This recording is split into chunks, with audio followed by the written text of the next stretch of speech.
be like. And we have accepted this democracy. We need to nurture it. It must grow. And never again must Ghana have any coup or destabilization of our democracy. But it is obvious that our brothers in the MPP don't seem to get something right. Today they are here rather blaming us that when they decided to buy a private jet or whatever, we opposed it. How? When you decided to dig the $97 million hole, we opposed it. You dug it. Then we need to make use of the power that the people give us. Else we make the use less. If I put it together, it becomes useless. It's not an insult. You are supposed to use power for the benefit of the people. You fail, and then you come here and be quoting Mutala said this, Mutaka said this, Blakwa said this and said that.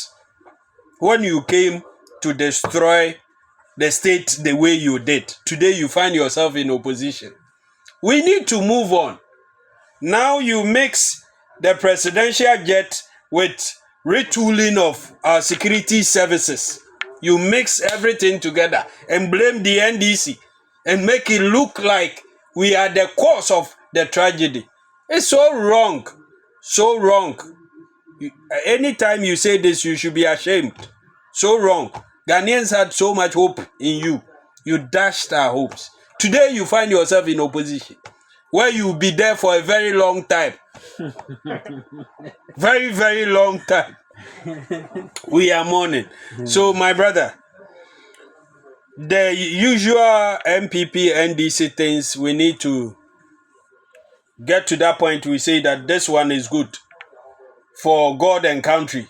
It's good. Let's all go for it. There are many instances when it comes to approving the salaries and all that for parliament. It doesn't become a debate. We agree. So it is that when it comes to protecting lives and property, we must all agree and call for value for money. That one, any day, any time. We must get the best for our people. So today we have lost these gallant men who have put their lives on the line for us all. We need to ensure that when it comes to the Galamsey issue and all that, you surely find people who want to do this without going through the normal process. Let us ensure that our laws work. And then you hear most of the time, yes, politicians are involved. So it is some media people, some security personnel, some chiefs, some pastors. I mean, so long as there's money in that field, everybody wants to survive. People will go in there. But we must ensure that we enforce the laws. We pay people to enforce the law. Let them enforce it. And let us all support. It's a difficult moment that I'm losing even my line of thought, but I'll try as much as possible. When it comes to what the MPP will say, that one I will never lose my thought. So, my brothers in the MPP, please, enough of your politics with everything. We gave you 8 years. This is the state. 7 months ago, you left us. I asked you the same question that I posed to Yes. Mr. PJ. The dependents. Yes. What should we do for them? I said in my initial submission that the president has announced, and today he will ensure that it is done, that we set up a fund. And he has urged all of us to also contribute so long as we can. I believe that we need to give the families all the support that they need. One thing that I know, there are many Ghanaians who still believe in Ghana and are willing to die for the state. Today, when we say dying for the nation, it's not going to kill yourself or going to commit suicide, but giving out your best in whichever field you have. That is with us. Accidents may occur and all that, but I would want to see that all the work I'm doing for my political party, NDC, today I'm rewarded whilst I'm alive. If I die, my children, my family should not be worse off. In fact, I must see that you are doing it for my brothers and sisters, so that whatever I'm doing, I will give off my best. Public service should not be a crime scene. It should not be like you want to commit suicide. That is how come you decided to go into public service. But that you want to give up your best and ensure that Ghana is better than you came to meet it.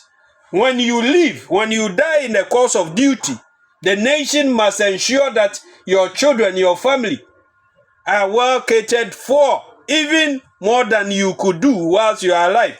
That is one of the incentives that we can give ourselves, so that Seth sitting here, knowing that his party will be in opposition for a very long time, he is in public service. He should not be undermining the efforts of this current regime, or he is working for government. Even though he is MPP, he should not ensure that his boss fails, so that people say, hey, he has failed, and think that his party will be voted into office. No, Seth today must give up his best, that people will know, even though he's MPP, it is NDC that is on the seat, he is still giving off his best. So I think we should all have that in mind and know that tomorrow, if you are not there, as we say in Akan, wachinya basa, the families you leave behind, the state will take care of them. So you not be worried. My brother Apiaje was talking about, I know, because of my line of work, I know security officers, even military officers, today they have retired. They've gone into mining. Legally, they are doing it legally. But when they were sent there and they saw the potential and they looked at what they were getting as security officers, they opted out. They are serving. Do you understand? Today they are doing their private business in the mining sector legally. Certainly you will find some who also will be sent on duty and go and do one or two things and still wear the uniform. That we must condemn. I will come back to Seth.